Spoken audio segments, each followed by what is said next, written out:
여러분 안녕하십니까? 광주 MBC 뉴스데스크입니다.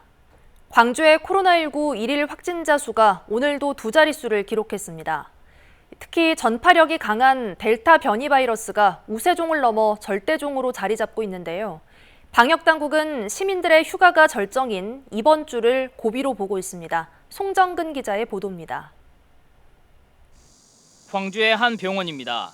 이곳에서 근무하고 있는 의료진 한 명이 코로나19 확진 판정을 받았습니다. 지난달 부산 여행을 함께한 동행이 확진 판정을 받은 후 밀 접촉자 검사에서 양성 반응이 나왔습니다. 이 의료진은 3월과 5월 코로나 백신 접종을 완료했지만 돌파 감염된 것으로 확인돼 방역당국이 델타 바이러스 감염 여부를 분석하고 있습니다. 일가족 5명도 확진 판정을 받았습니다. 부모와 자녀 3명이 한꺼번에 코로나19에 감염된 건데 방역당국은 부모가 최근 휴가를 낸 점을 토대로 동선 등 역학조사를 진행하고 있습니다. 해수욕장과 유명 관광지 등 타 지역 여행과 외출을 자제하여 주시고 부득이 타 지역을 방문하실 경우 반드시 마스크 착용과 거리 두기 등 방역 수칙을 철저히 지켜주시기 바랍니다. 전국적으로 델타 변이 바이러스가 누그러지지 않고 있는 가운데 광주의 변이 바이러스 감염 양상도 델타 바이러스가 절대종인 것으로 확인되고 있습니다. 지난 2월 변이 바이러스가 등장한 이후 지금까지 88명이 변이 바이러스에 감염됐는데 이 가운데 64.7%가 델타형으로 확인됐습니다.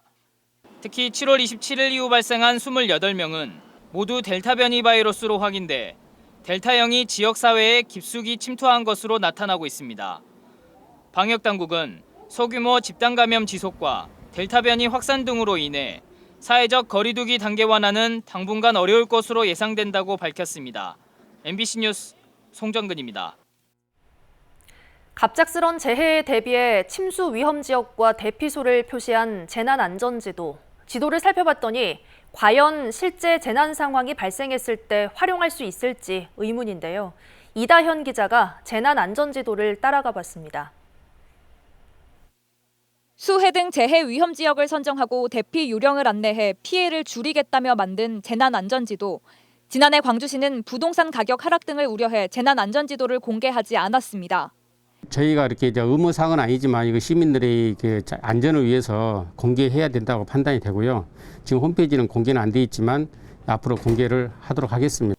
결국 광주시는 지난해 12월 재난안전지도를 공개했습니다. 그렇다면 공개된 지도는 얼마나 유용할까? 취재진이 지난해 수해를 입은 피해 지역으로 직접 찾아가 봤습니다. 재난안전지도에 따르면 이 지역 주민들은 1km 정도 떨어진 학교로 대피해야 합니다. 이곳은 지난해 비가 많이 내려 침수됐던 구역입니다. 재해지도의 안내에 따라 제가 직접 대피소로 걸어가 보겠습니다.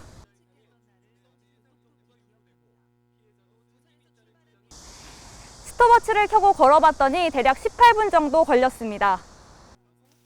그렇지만 지난해 수해가 발생했을 때 주민들의 선택지는 재난안전지도가 안내한 곳이 아닌 다른 학교였습니다. 재난지도가 안내하는 학교가 훨씬 멀었기 때문입니다. 가게도 물이 들어갔고 그러면 난리가 그러면 쓸어내고 물로 품고 막 그랬거든요. 학교 운동장으로 그쪽으로 막 가고 그랬어요.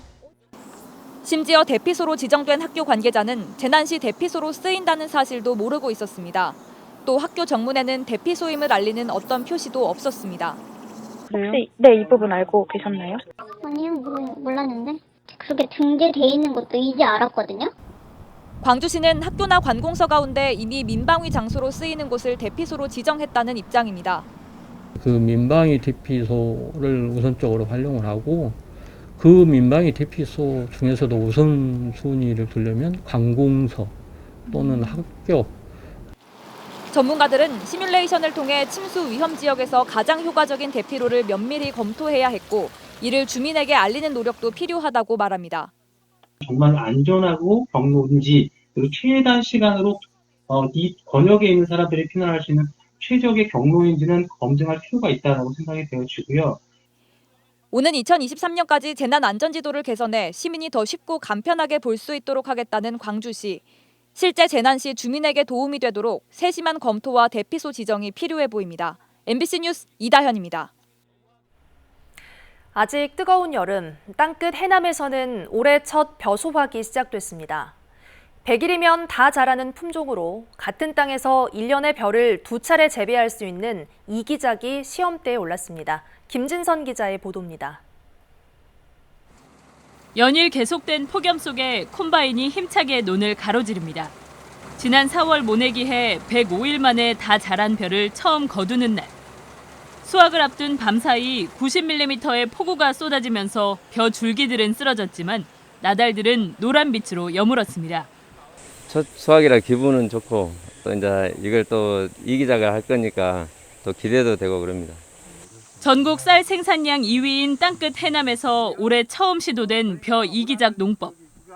벼를 수확한 논에 다른 작물을 재배하는 이모작과 달리 100일이면 자라는 극조생종 벼를 이용해 1년에 벼를 2차례 수확하는 겁니다. 수확 직후 또다시 모내기에 들어가 10월 말 재차 수확할 수 있게 됩니다. 1000제곱미터마다 900kg 이상 쌀 생산량이 늘어나는 것은 물론 고가의 햅쌀 시장도 선점하는 효과를 노렸습니다. 해남에서는 기후변화에 대응해서 벼를 2번 심습니다. 2번 심게 되면 농가 소득이 2배로 증대되는 그런 효과가 있습니다.